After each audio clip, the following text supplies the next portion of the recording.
যে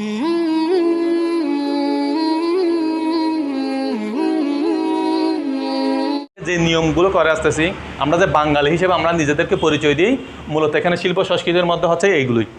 এখানে হ্যাঁ, কেন এটা কেন বলছেন?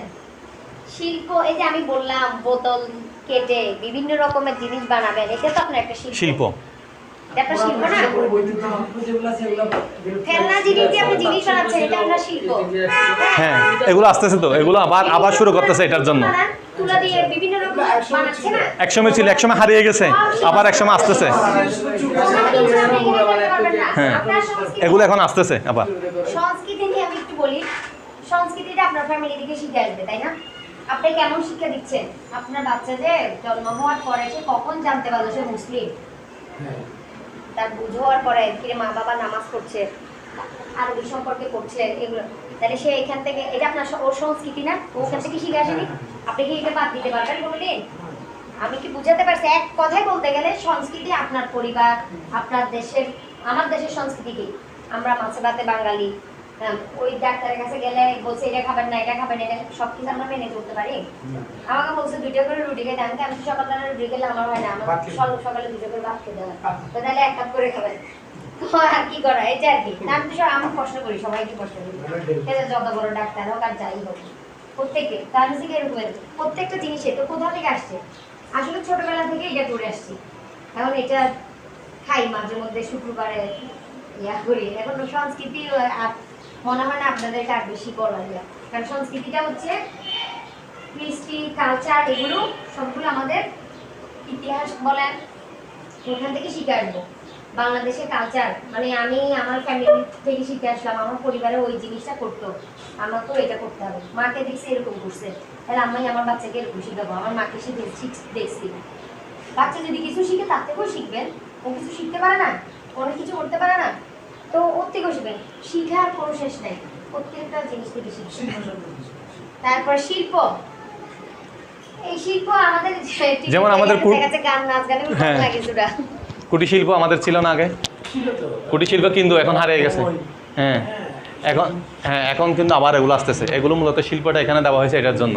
এই শিল্পগুলো আমরা কিভাবে আবার চর্চা করতে পারি, আবার কিভাবে ফিরিয়ে আনতে পারি। বাঙালি যে শিল্পটা চলে গেছিল, বিলুপ্ত হয়ে গেছিল,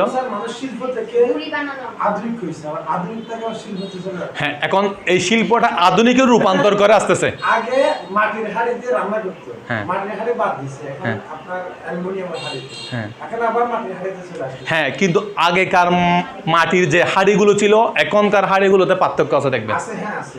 তো এখন আধুনিক রূপ নিয়ে আসতেছে, এগুলো আপডেট।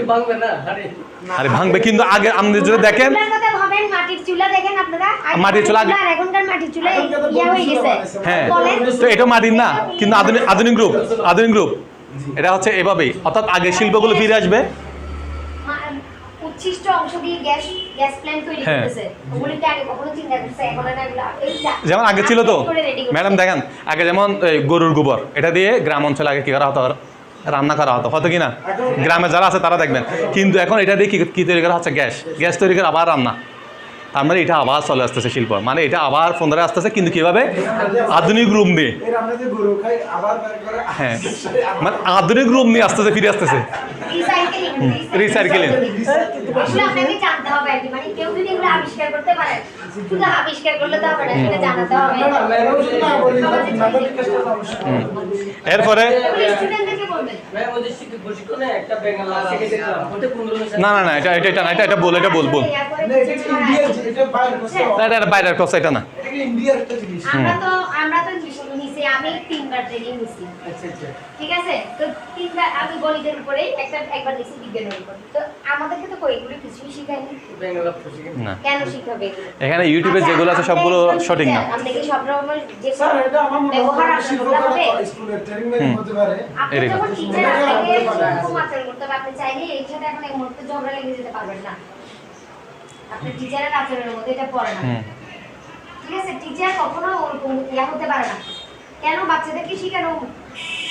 আমি যেমন ক্লাস 2 একবার ক্লাস নিতে গেছি, হেড এন্ড শোল্ডার, তো আপনি একটু সুন্দর করে দেখেন, হেড শোল্ডার এন্ড নিস, একটু গান করে বাচ্চারা এরকম করে বলতেছে, তাই বলে এটা আপনি নাচের সুরে এটাকে ইয়া করতে কোনো প্রয়োজন নেই। টুইঙ্কেল টুইঙ্কেল লিটল স্টার একটু ওই বাচ্চাদেরকে বলতে হবে, বাচ্চারা দেখবেন যে তখন আপনাকে পছন্দ করবে। মজা তো বাচ্চাদের ক্লাসে ওরকম মার মতো টিচাররাই কি দেওয়া হয় যে আদর করবে, বাচ্চারা দুষ্টামি করলেও সেটাকে ইয়া করবে। তো আমি তো মনে করি যে এটা আমার কাছে আমি ছোট মধ্যে মহিলা টিচার দেন, ছোট ক্লাসে মহিলা টিচার দেন, কেন মানবে না? মানবে না কেন? অবশ্যই মানতে হবে। বাচ্চারা তো একটু হইচই করবে, এটা স্বাভাবিক। ক্ষেত্র তৈরি করবেন আপনাদের। এটা আপনার মুখ থেকে বাইরে ক্ষেত্রটা কিভাবে তৈরি করবেন ম্যাডাম? আমি বলছি বাচ্চারা হইচই করবে, এটা স্বাভাবিক। আমাদের প্রতিষ্ঠানে আরেকটা ম্যাডাম যে উদাহরণ দিচ্ছে, ম্যাডাম আপনার ব্যাট কোথায়, ব্যাট ব্যবহার করেন না কেন, আপনি স্ট্রং হন না কেন, আপনার চোখের ইয়াতে কেন বাচ্চারা ভয় পায় না, জুলেখা ম্যাডামের ইয়াতে কেন ভয় পায়, বাচ্চা কেন তোরা কাঁপে? তো কেন আমি কোনোদিন ব্যাটও নিয়ে যাই না, কিচ্ছু নিয়ে যাই না। আপনাকে অ্যালার্ট হতে হবে, বাচ্চাকে পদ্ধতি অ্যাপ্লাই করেন। আর ওই যে বললাম পড়া ধরেন, যে বেশি দুষ্টামি করতেছে তাকে আপনার বোর্ডার নিয়ে কাজ করো, দেখবেন যে আমার ক্লাস আর এরপরে যাইতে যাইতে মার দিন, সমস্যা কোথায়? মারতে একটু হালকা অন্যভাবে দিবেন আর কি, যেন বাইরে গিয়ে না দেখাতে পারে। আপনি অ্যাপ্লাই করেন না আপনার আরেকজন থেকে সেটা না করে আমাকে কিভাবে বাচ্চা ভয় পাবে, আমাকে নেক্সট টাইম থেকে ভয় দিতে পারবে মানে আমাকে নিয়ে হাসাহাসি করতে পারবে না, ওভাবে চলবে। ওজন বজায় রাখবেন। না অতিরিক্ত বই দেখাবেন না, এটা অতিরিক্ত বই দেখানো, এটা অতিরিক্ত বই দেখা যাবে না। বই দেখা যাবে না। ভূতের ভয় দেখাবেন হামেশা। না না না, আপনি তো একটু ভয় দেখাবেন, এখন একটু ভূতের ভয় দেখাবেন, বাড়ি থেকে রাস্তা কান্না করে।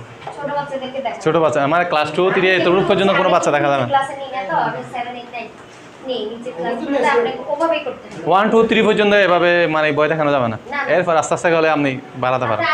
আদর করেন, আদর করবেন যত আদর। করে বলবেন দেখি বাবা কি, একটু দেখবেন যে ওরা খুব আপনাকে পছন্দ করছে। ছোট বাচ্চাদের ক্লাস আরো মজা, আপনি একটু আদর করে আরে বাবা তুমি স্টার দিবেন, হাতের মধ্যে স্টার আগে দিবেন, গুড গুড লিখে দেবেন, তারপর এটা হচ্ছে তুমি সবার থেকে পালা। এইভাবে ওদেরকে যখন অনেক বেলা সুন্দর করে আগে দিবেন, দেখবেন যে কি খুশি। হ্যাঁ আজকে আমি স্টার পাইছি না, পাঁচজন এসে গাইরে ফেলবে। বলবো যে ও পালা করছে তার জন্য ওকে দিছি আর অন্যজনকে দেবো না, এবার তোমরা এবার বাচ্চাদের ক্লাসে অনেক মজা। হ্যাঁ আমি তো ভালো যাই তো মাঝে মধ্যে আমি নিচে না ওটাও আমার কাছে ভালো লাগে। যদি এরকম বাচ্চারা যদি চতুর্মাসে আসে, 14 মাস আসা যাবে না। বাচ্চারা যদি আসে দুষ্টামি করে, অবশ্যই শিক্ষকের সাথে দুষ্টামি করবে না।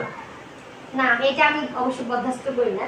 সেটা হচ্ছে আমি যখন টেবিলে বসি, আমার বসার কাজটা খুব আমি বলে দিছি এই সাইডে যদি আসো তাহলে মার সামনে আসছো ঠিক আছে, এই যে আমার এই সাইডে আসা যাবে না, আসলে প্যান্টের মধ্যে এমনি দিয়ে এমনি করে দিব, তাহলে আর আসবে না। না এটা বলে দাও, আমি কি আগেই ঢুকেই আমার দু সাইডে কোনো বাচ্চা আসতে পারবে না, সেটা বড় ক্লাস হোক ছোট ক্লাস হোক, তোমরা তোমাদের ডিসটেন্স বলে রাখো। আমার সাথে গাইড হলে বা কোনো দুষ্টামি করতে পারবে না, এটা হচ্ছে প্রথম রুলস আমার। বড় হোক ছোট হোক সবার আলাদা। আমি যাব তোমায় আমাকে দেখাবো, আমার এখানে খাতা না, আমি এসডব্লিউ খাতা কখনোই বাচ্চাদের থেকে উঠিয়ে আমি এখানে জমা নিই না।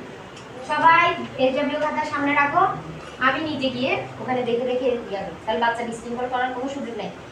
ও উঠে আসলে আপনাকে ভেজালতে হবে, খাতাগুলো আনবে একজন তুলে, সময় নষ্ট হচ্ছে। এরপর খাতাগুলো কাটিয়ে দিবেন, যাই দিচ্ছে আর ছোট বাচ্চারা তো এরকমই, তো খাতাগুলো বিলি করতে করতে করতে আপনার পড়ানোর সময় নষ্ট হয়ে ডায়েরি আনবেন না, আনতে দিবেন না, সবার সামনে ডায়েরি রাখো, 5 মিনিট জাস্ট টিকবার দিয়ে আপনি চলে আসবেন। আপনার পদ্ধতি আপনি অবলম্বন করছেন, আপনি ইয়ার হিসেবে দিচ্ছেন, আপনাকেও কত করে টেকনিক অবলম্বন করতে হবে।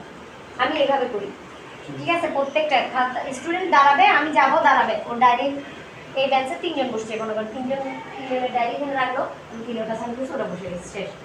বিশৃঙ্খল হওয়ার কোনো ইয়ে নেই, বিশৃঙ্খল হতেই পারবে না, আপনাকে ওভাবে করে চলতে হবে। তারপর আমরা যাচ্ছি এখন হাটে স্বাস্থ্য সুরক্ষা। স্বাস্থ্য এটা কি আপনাদের কেন, এটা স্বাস্থ্য সুরক্ষা এটা